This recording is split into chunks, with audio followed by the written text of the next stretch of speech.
It's time to play everybody's favorite game show, Who Wants to Be a Dungeon Master? And here's our host, Mr. Hasbro! Hello everybody, my name is Mr. Hasbro, and I will be your host for tonight's episode of Who Wants to Be a Dungeon Master? Since this is our inaugural episode, I have been informed that I need to lay some ground rules, so listen up because I'm only going to say all of this once. This quiz will test your knowledge on all things D&D, from the most simplistic of rules to the most obscure tidbits of lore that will have you scratching your head asking, how would anyone know this? But before we get to the questions, let's start off with the rules. Who Wants to Be a Dungeon Master is a quiz competition where contestants have to answer a series of multiple choice questions in order to... Guys, this is just Who Wants to Be a Millionaire with 20 questions instead of 15. Look, guys, I'm just gonna be honest here. This is pretty much just Who Wants to Be a Millionaire, but I don't have money to give, so instead I'm gonna give out something called Cool Dude Points.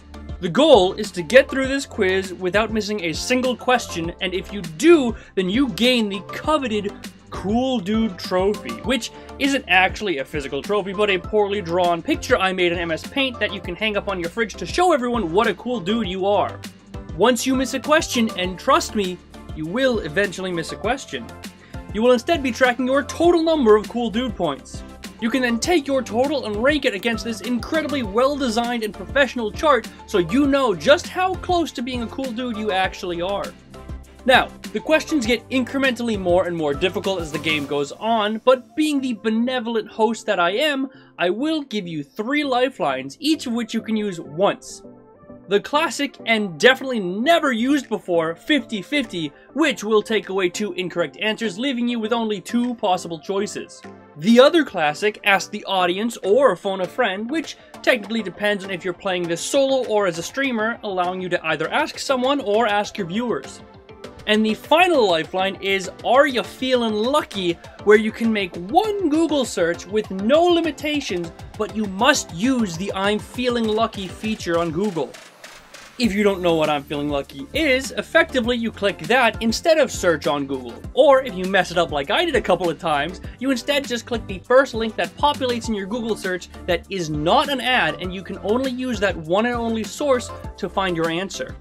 But with that all out of the way, I think we're ready to start Who Wants to Be a Dungeon Master? Question 1. What is the official ruling for critical hits in combat in 5th edition? A. Double the total damage dealt. B.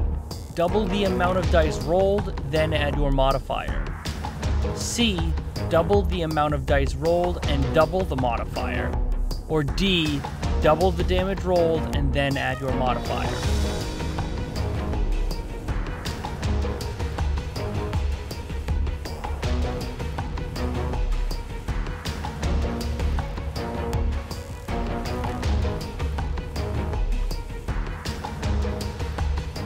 Varying greatly from table to table, this rule is probably the most homebrewed in all of D&D.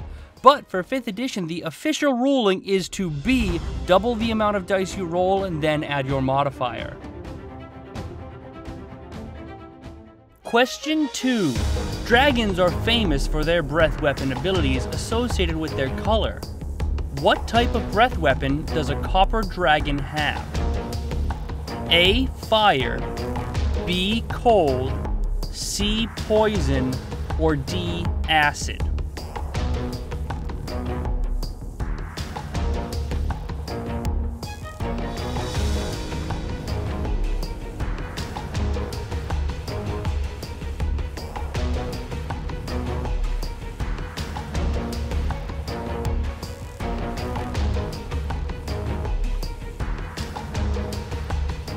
Dragons are famous for their breath weapon ability associated with their color. However, metallic dragons are rarely fought since they are of the good variety. But copper dragons happen to have D, acid breath.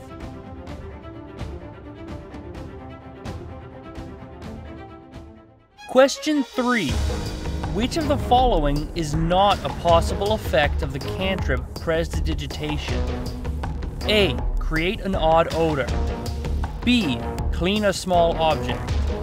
C. Create a simple sound. Or D. Light a small campfire.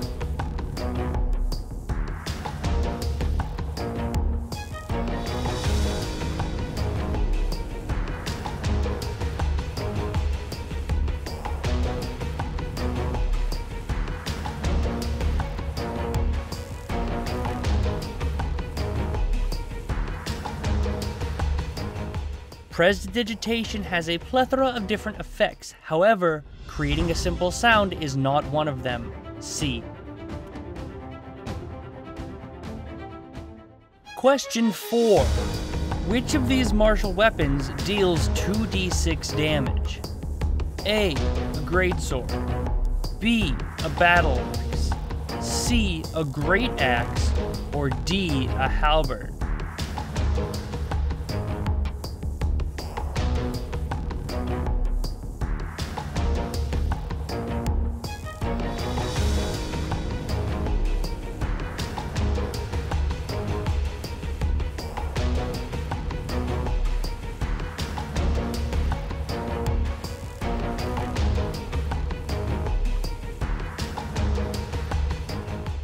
For you martial enthusiasts out there, this answer was probably simple, but for us caster folk, it's a little bit more complicated. But the answer is A. Greatsword.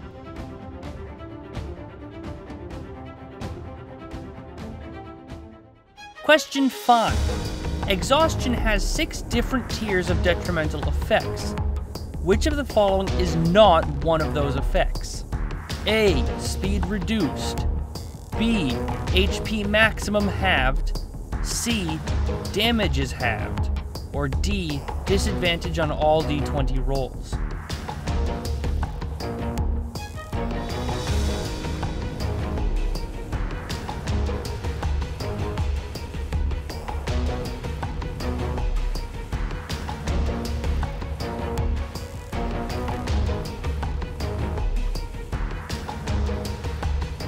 While exhaustion doesn't specifically state that you gain disadvantage on all d20 rolls, each of its individual effects can add up to that, which means that the only one of these effects that is not given by exhaustion is C, damage is halved.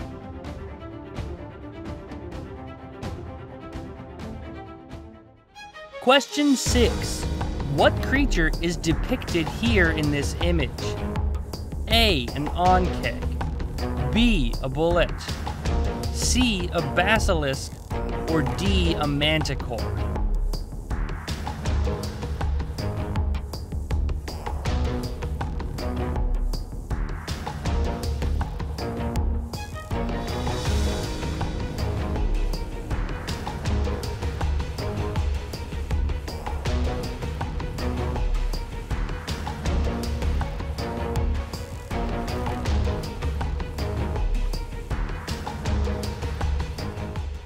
Well, I sure hope you weren't looking too long, because that sure would suck. This is, of course, C, a basilisk.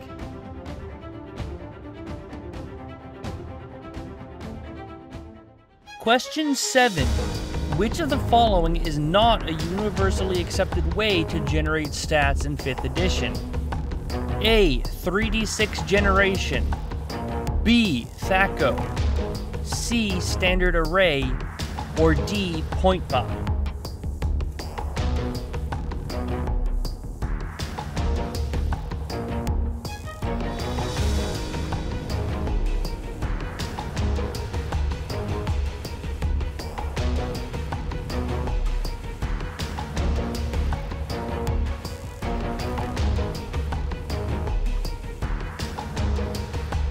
Three of these answers are ways to generate stats, while the other one has to do with hitting a C. And if that didn't give it away, the answer is B, THAC0.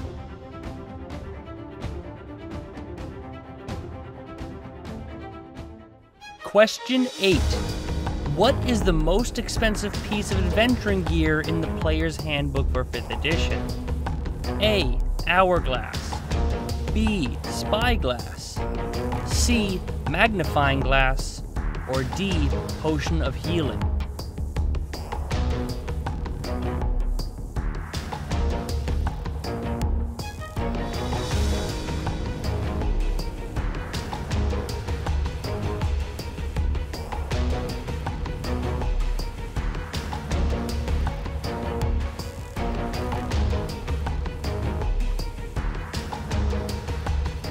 If you knew this, congratulations on knowing an obscure fact, and if you didn't know this, congratulations on now knowing an obscure fact, because the most expensive piece of adventuring gear in 5th edition in the player's handbook is B, a spyglass.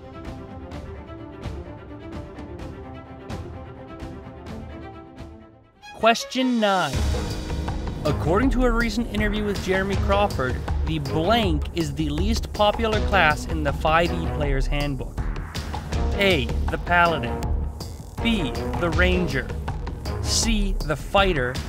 Or D, the druid.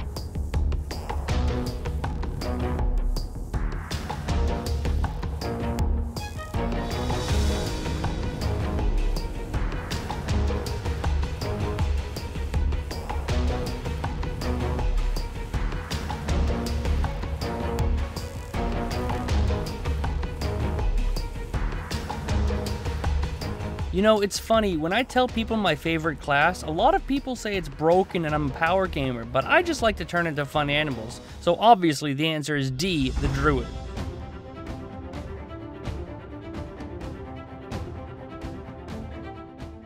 Question 10. A terrifying undead creature responsible for many early game deaths due to its strength chain ability. This undead is called A, a shadow. B, a ghost. C, a specter. Or D, a banshee.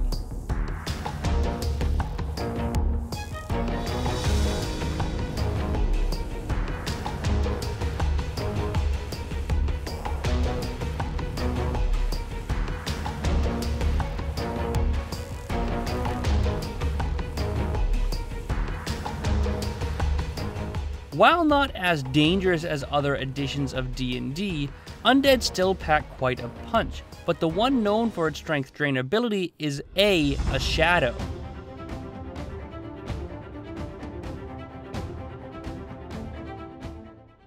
Question 11. Avernus, the first layer of the 9 hells, has been ruled by many different powerful beings. Which of the following was never a ruler of Avernus? A, Bel. B, Despater. C, Tiamat. Or D, Zariel.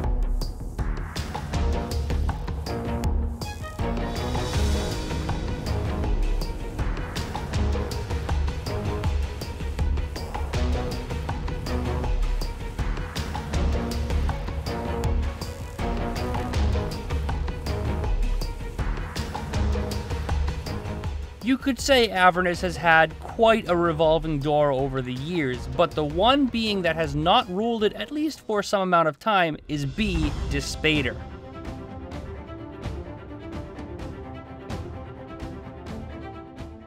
Question 12. One of the most confusing love polygons in D&D involves Jander Sunstar, Strahd von Zarovich, and his brother Sergei. Which of the following is not a name associated with the woman whom all 3 of these men love? A, Tatiana. B, Anna. C, Ravenovia. Or D, Irina.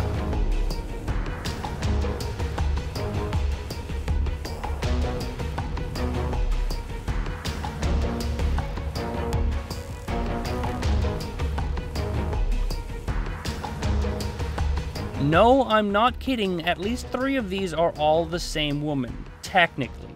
But the one that is not is C, Ravenovia. That's actually Strahd's mom, and no, that would be weird. Question 13.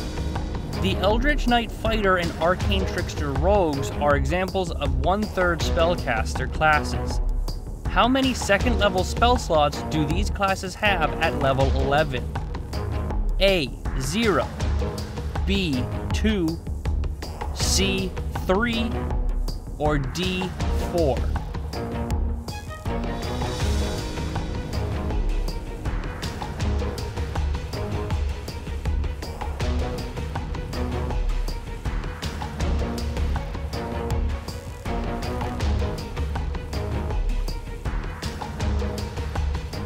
I don't really have a witty response to this, but the answer is C, 3.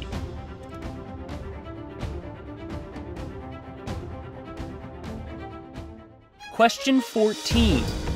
How many experience points are required to advance to level 15? A. 150,000. B. 155,000. C. 160,000. Or D. 165,000.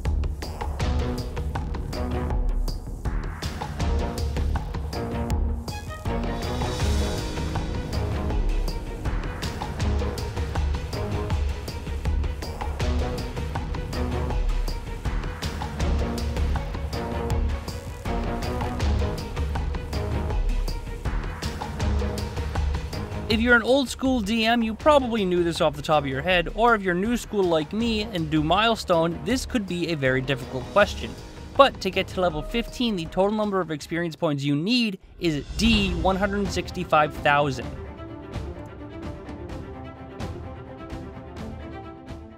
Question 15. In the Great Wheel cosmology, which of the following is not a part of the Upper Planes? A. Bitopia.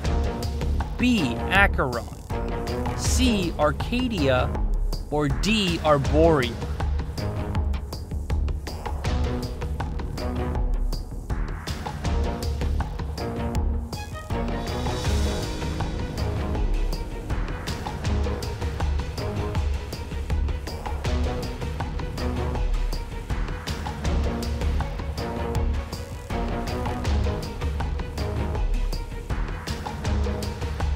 Three of these answers start with the letter A, which might make you think the answer might in fact be A, but since one only starts with B, the answer is actually B, Acheron.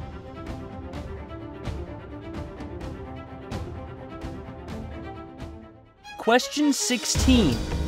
Poison damage is one of the most resisted damage types in 5th edition. Which of the following creatures isn't immune to poison damage? A. The Eldritch Lich. B. The Abyssal Chicken. C. The Alhoon. Or D. The Flail Snail.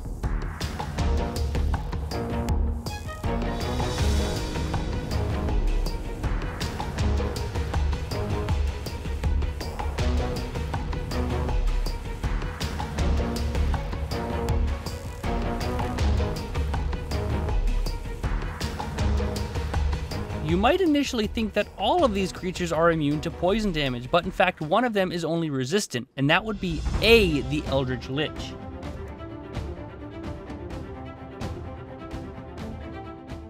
Question 17.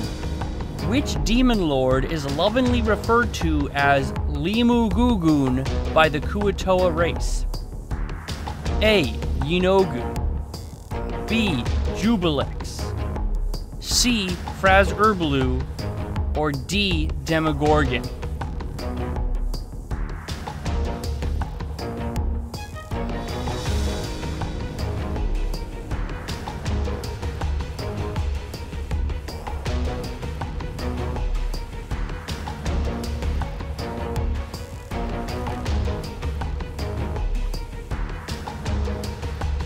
Heavily used within the 5th edition module Out of the Abyss, the Kuo-toa are an interesting race of people, but had you played that, you would know that the answer is D, Demogorgon.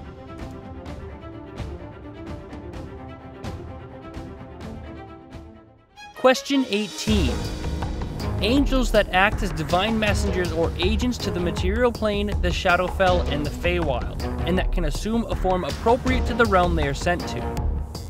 This is the official description for which creature? A. A diva. B. An Empyrean. C. A planetar. Or D. A solar.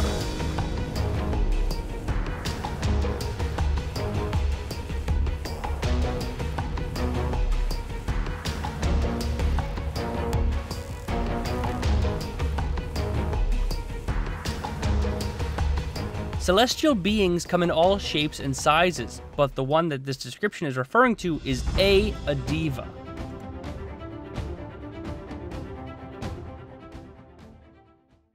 Question 19.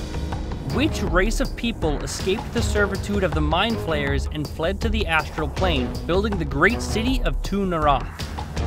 A. The Githzerai. B. The Shadar Kai. C, the Githyanki, or D, the Shifters?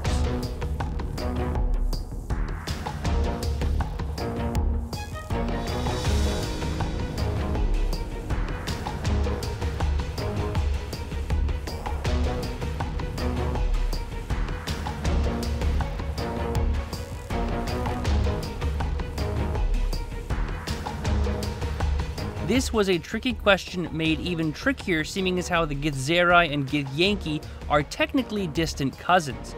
But the one race that fled to the astral plane to build the great city of Tu Narath was in fact C, the Githyanki.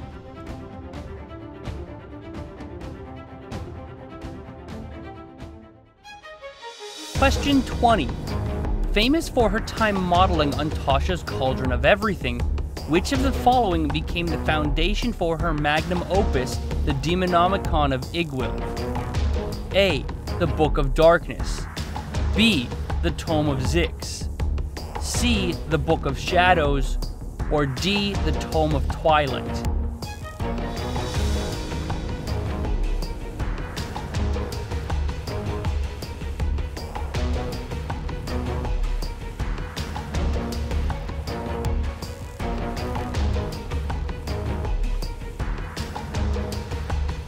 Not much is known about the creation of the Demonomicon of Igwilv aside from the fact that it is effectively a culmination of multiple pieces of literature. But the one that has been included in this list, between A, B, C, and D, is B, the Tome of Zyx.